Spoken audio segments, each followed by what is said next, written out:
You reach for the coffee mug. Your hand shakes just enough that you notice, just enough that you set it down slower than you used to. The morning light comes through the kitchen window the same way it always has, but something's different now. You're different. Your reflection catches you off guard in the toaster's chrome surface. When did your shoulders start curving forward like that? When did standing up straight become work? You used to move without thinking. Now, even standing still feels like effort. You once lived by impulse. Now it's by calculation. How long to sit, how far to walk, how much pain you can ignore. But let me ask you something that might linger longer than you'd like. When did you stop recognizing the person in your own body? And is it really too late to come back to him or her again? Don't answer yet. Just let that question breathe with you for a while. Let me ask you something real. Where are you watching this from, friend? Drop it in the comments. We may be scattered across towns, states, or time zones, but we're walking this road together. Still here, still breathing, still worth it. Margaret, 72, used to wake up like a spring uncoiling. Energy flowing through her arms, her legs, her smile. Now she wakes up like an old house settling, creaks and hesitations where there used to be certainty. She sits on the edge of her bed each morning, gathering herself, preparing for the negotiation between what her mind wants and what her body will give. But here's what Margaret discovered last Tuesday morning, and what the third move I'm about to share will show you too. The body remembers, even when we think it's forgotten everything. Your spine remembers being tall, your shoulders remember being broad, your breath remembers being deep and full and alive. The first of these 5 simple moves isn't really a move at all, it's a conversation. Before you even think about getting out of bed, before your feet touch the floor, you place both hands on your chest. Feel your heartbeat, feel your breath, and you say something out loud to yourself. Good morning, body, we're still here. Sounds simple, maybe even silly. William, 74, thought so too. Until the morning he realized his back had stopped screaming at him. Until he noticed his wife looking at him differently over breakfast. Not with worry, with recognition. That was the first move. Here comes the second. The second move happens while you're still horizontal, still safe in the morning quiet. You bring your knees to your chest, not yanking, not forcing, just inviting them home, like you're hugging yourself back to life. Hold them there. Breathe into the space you've created.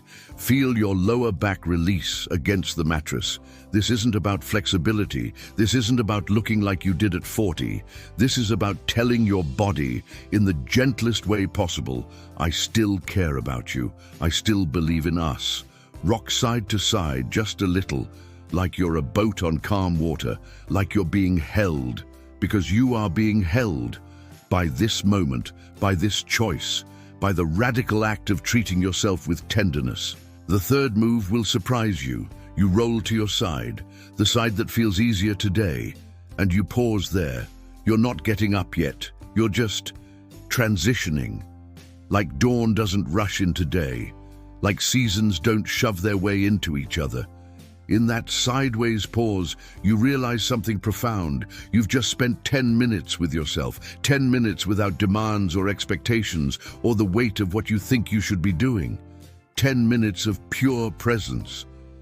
When did that become rare? When did being with yourself become a luxury instead of a birthright? If this is touching something real in you, something you thought you'd lost, I need you to know you're not alone in this.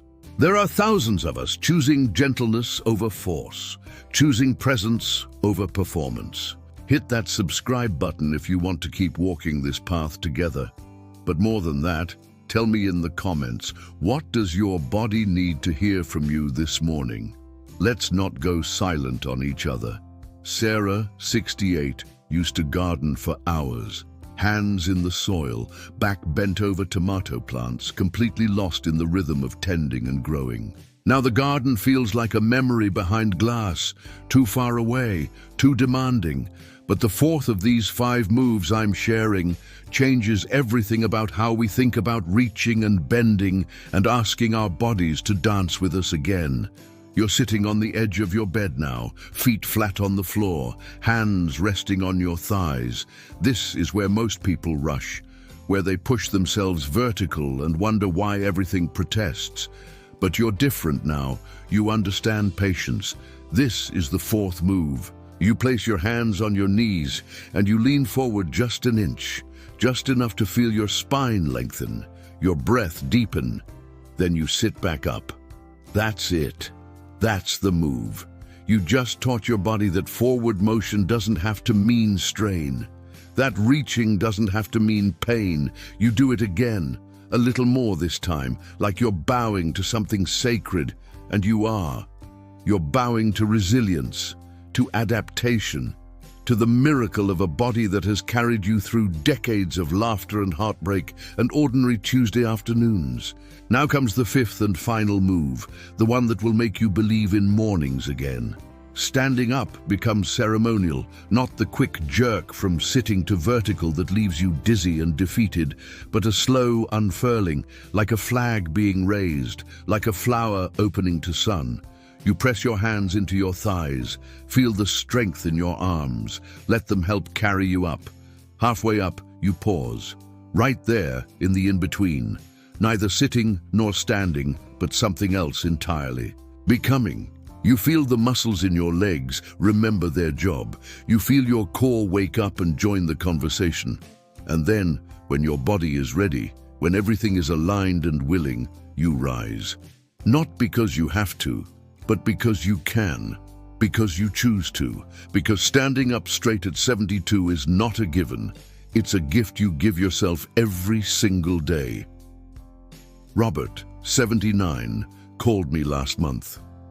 His voice was different, clearer. He said he'd been doing these moves for 6 weeks. He said the strangest thing. I don't feel like I'm fighting my body anymore. I feel like we're on the same team again. When did we declare war on ourselves? When did our bodies become enemies instead of the faithful companions that have never, not once, given up on us?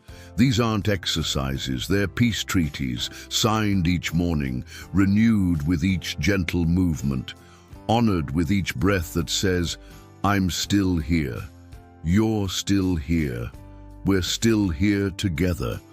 And sometimes the biggest shift doesn't come from the body, it comes from the decision to begin again. There's something nobody tells you about aging. It's not the big things that change you. It's not the major health scares or the obvious milestones. It's the accumulation of tiny surrenders. The morning you don't stretch because your back feels stiff. The afternoon you don't take a walk because your knees ache. The evening you don't reach for your partner's hand because moving feels like too much work. Each small surrender whispers the same lie. You're done. This is all there is now. But here's what I know after working with thousands of people who refuse to believe that lie. Every small surrender can be answered with an even smaller reclaiming. These 5 moves, they're not about becoming 20 again. They're not about performing strength for anyone else. They're about reclaiming inches, reclaiming moments, reclaiming the radical belief that your body is still your ally. Dorothy, 76, started with just the first of these 5 moves, just the hands on the chest, just the good morning body. She told me it felt ridiculous the first week. By the second week, she was looking forward to it. By the 3rd week, she noticed her husband watching her get ready in the morning. You seem different, he said. Lighter. She wasn't lighter. She was present. She was inhabiting her body instead of just dragging it through the day. That's what these moves really do. They bring you home to yourself. The beauty of these 5 simple movements is not in their complexity. It's in their honesty. They ask nothing of you that you can't give.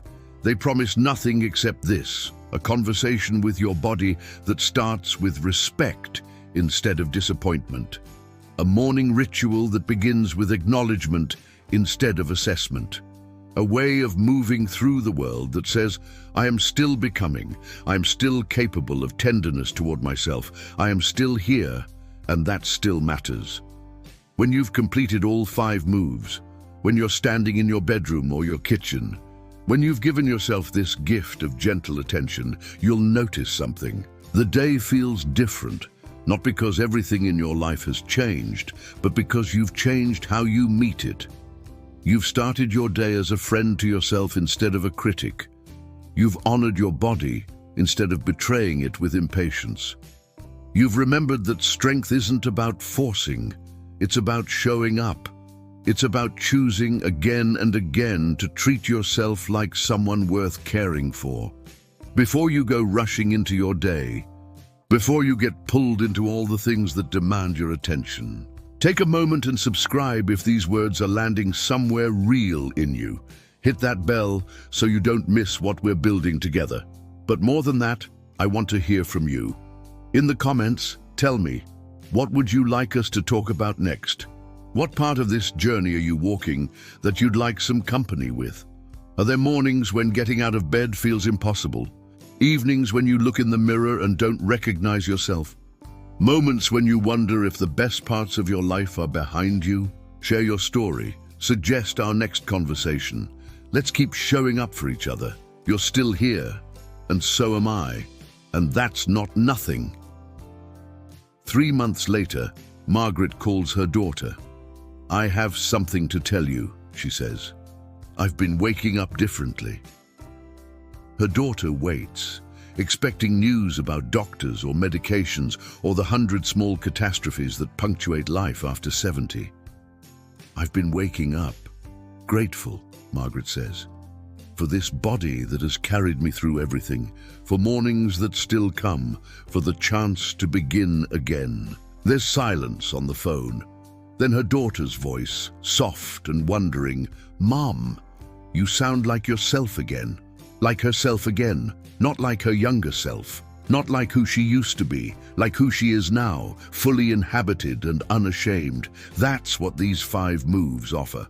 Not a return to some imagined past, but a full arrival in this moment, this body, this life that is still unfolding. Every morning is a choice between withdrawal and engagement, between seeing your body as a burden or recognizing it as the vessel that makes everything else possible.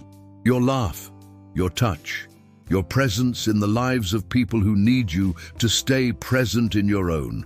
Tomorrow morning when you wake up, when that first moment of consciousness arrives and you have to decide how to meet the day, remember this conversation. Remember that your body is not your enemy.